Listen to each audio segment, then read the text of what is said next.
అందరికీ నమస్కారం. ముఖ్యంగా తెలంగాణ ప్రజలకు, తెలంగాణ రాష్ట్రానికి సెంట్రల్ గవర్నమెంట్ ఒక గుడ్ న్యూస్ తెలిపింది. పర్టికులర్ గా సివిల్ ఏవియేషన్ మినిస్టర్ అంటే రామ్మోహన్ నాయుడు మమ్మనూరు అంటే వరంగల్లోని మమ్మనూరు ఎయిర్పోర్ట్ కు నో ఆబ్జెక్షన్ లెటరు ఇవ్వడమే కాకుండా దీన్ని డెవలప్ చేసుకోవడానికి ఆపరేషన్ ను స్టార్ట్ చేయడానికి అప్రూవ్ కూడా ఇవ్వడం జరిగింది. సో తెలంగాణ రాష్ట్రంలో రెండవ రాజధానిగా ఎదగబోతున్న వరంగల్ కు ఇది ఒక ముఖ్యమైన ప్రాముఖ్యత కలిగిన ఎయిర్పోర్ట్ రావడం అనేది నిజంగా చాలా సంతోషకరం. ఎందుకంటే చాలా రోజుల నుంచి ఈ ఎయిర్పోర్ట్ కోసం, మమ్మనూరు ఎయిర్పోర్ట్ కోసం చాలా మంది టిఆర్ఎస్ గవర్నమెంట్ కూడా కృషి చేసింది. కానీ ఒక క్లాజ్ అనేది అక్కడ అడ్డు వచ్చింది అనమాట. మేజర్ గా ఏంటంటే అది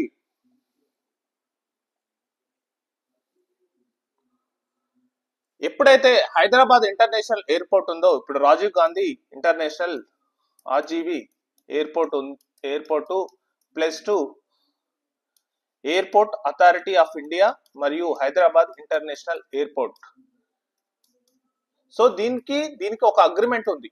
ఏం అగ్రిమెంట్ అంటే 25 సంవత్సరాల లోపు 150 కిలోమీటర్ల పరిధిలో ఏ ఎయిర్పోర్టు కట్టకూడదు, డెవలప్ చేయకూడదు అని చెప్పి ఇప్పుడు ప్రజెంట్ గా ఉన్న హైదరాబాద్ ఇంటర్నేషనల్ ఎయిర్పోర్ట్ తో ఈ ఒప్పందం ఉందన్నమాట. ఏది ఎయిర్పోర్ట్ అథారిటీ ఆఫ్ ఇండియాతోని మరియు హైదరాబాద్ ఇంటర్నేషనల్ అథారిటీ ఆఫ్ ఇండియాతోని ఒక ఒప్పందం ఉంది. దీన్ని సెంట్రల్ గవర్నమెంట్ మాఫీ చేయడం జరిగింది. అంటే 25 సంవత్సరాల వరకు 150 కిలోమీటర్ల పరిధిలో ఏ ఎయిర్పోర్ట్ డెవలప్ చేయకూడదు అనే క్లాజ్ ఉన్నది.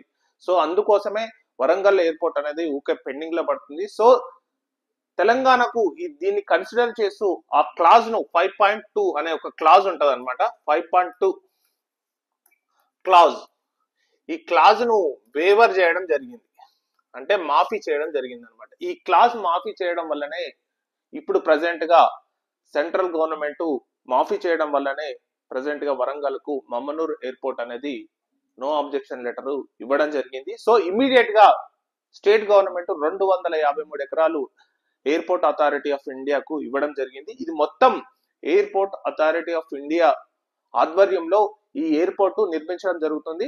సో అదే కాకుండా ఉడాన్ స్కీమ్ ద్వారా, సెంట్రల్ గవర్నమెంట్ యొక్క ఉడాన్ స్కీమ్ లో ఈ ఎయిర్పోర్ట్ కట్టడం జరుగుతుంది. సో ఈ ఎయిర్పోర్ట్ కు తెలంగాణ స్టేట్ అనేది పూర్తిగా రోడ్లు వేయడం మరియు ఆ ల్యాండ్ ను ఎయిర్పోర్ట్ కు సంబంధించి ల్యాండ్ ఇవ్వడం జరుగుతుంది.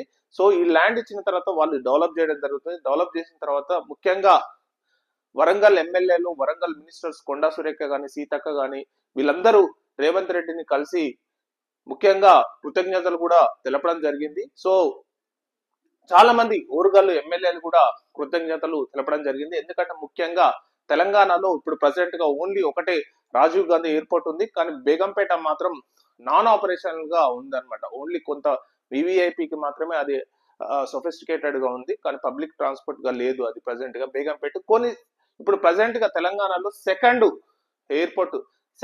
డొమెస్టికల్ ఎయిర్పోర్ట్ అన్నమాట. సో దీనికి సంబంధించిన పూర్తిగా కొచ్చిన్ తరహాలో ఉండాలని చెప్పి రేవంత్ రెడ్డి సజెషన్ ఇవ్వడం జరిగింది. కొచ్చిన్ ఎయిర్పోర్ట్ తరహాలో ఈ వరంగల్ ఎయిర్పోర్ట్ కూడా ఉంటుందనడానికి రేవంత్ రెడ్డి కొచ్చిన్ తరహా నమూనాను తీసుకోవాలని చెప్పి అధికారులకు సలహాలు కూడా, అంటే సూచనలు కూడా ఇచ్చారు. సో ఇదే కాకుండా అక్కడ వరంగల్లో ఉండడం వల్ల చాలా మందికి ఉపయోగపడుతుంది. మరియు వరంగల్ నుంచి ఇది పర్టికులర్ గా బెంగళూరు కానీ వివిధ ప్రాంతాలలో, అంటే డొమెస్టిక్ ఏరియాలలో వరంగల్ నుంచి ఈ తిరగడం కూడా జరుగుతుంది.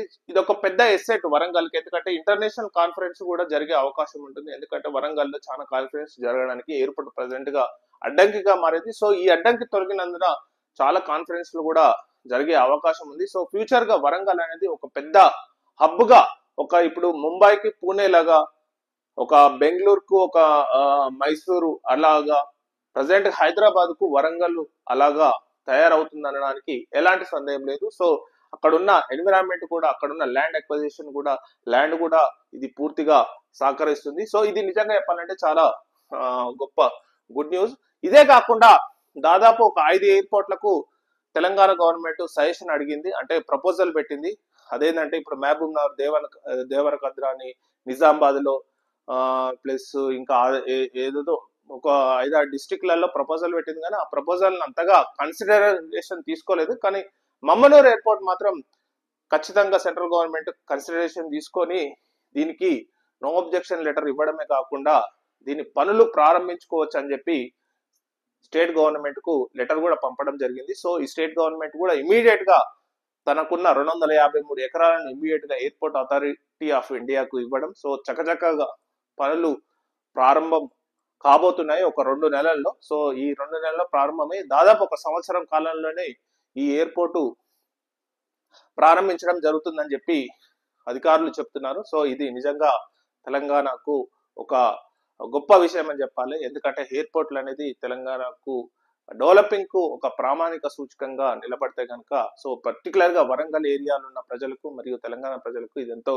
గర్వకారణంగా నిలుస్తుంది. సో నమూనాను కానీ ఎయిర్పోర్ట్ పేరు కానీ ఇవన్నీ త్వరలోనే వస్తాయి. మేబీ ఇంకా ఆ నమూనా మేబీ కాకతీయ కళాతోరణంలో ఈ ఎయిర్పోర్ట్ ఉండబోతుందనే సూచన కనిపిస్తుంది. సో ఈ ముందుగా ఈ ఎయిర్పోర్ట్ ప్రారంభం కూడా కాబోతుంది. సో నిజంగా సెంట్రల్ గవర్నమెంట్ కు స్టేట్ గవర్నమెంట్ కోఆర్డినేషన్ ద్వారానే ఈ ఎయిర్పోర్ట్ రావడం అనేది సాధ్యమైంది. సో ఇది అన్నమాట. Thank you very much.